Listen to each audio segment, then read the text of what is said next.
Okay, we're gonna talk about hiccuping again. I can't get the lighting right. When I was in college, that's why I brought that up about hiccuping. Got the hiccups a lot.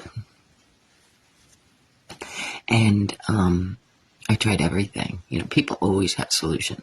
One thing I did a lot was put the sugar on my tongue. A little bit of sugar. I did it over and over and over. Never worked. Hold your breath. Hold your breath. Breathe in. Breathe all the air out of your lungs and hold your breath. And the hiccups go away. Scary.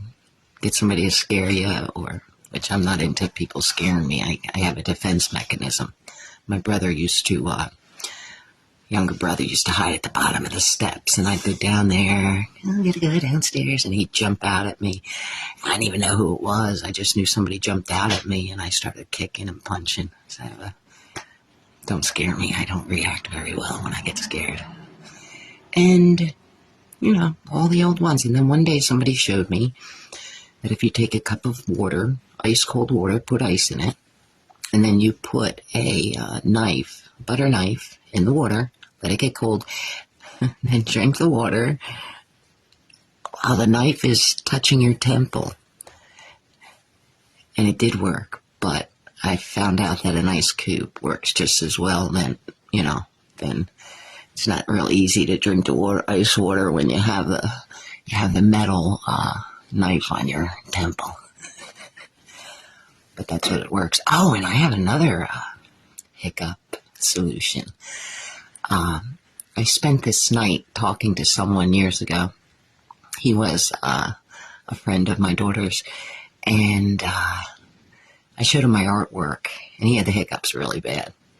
And we talked for like an hour or more, and when he was looking at I gave him all these solutions. Even the cold and the ice didn't work at that point.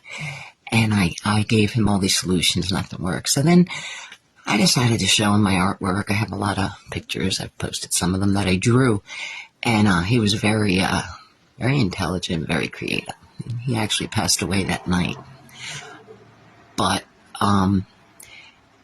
he was looking at my artwork. Wow. And he stopped hiccuping. And he looked at me. He's like, oh my God, my hiccups went away. I said, all right. I said, I'm going to sell my artwork to help people get rid of their hiccups. But I believe it was just because he was distracted from, you know, the hiccups. And he was looking at my beautiful artwork.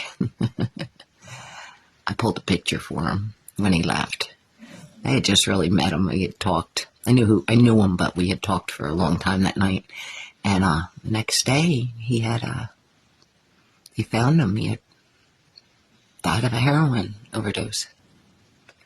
Yeah. So I'm grateful to God for that connection, because it was beautiful. It was a beautiful conversation. He was a beautiful soul struggling in life. And you know, God sends you people and situations all the time. And he sent me some very beautiful people.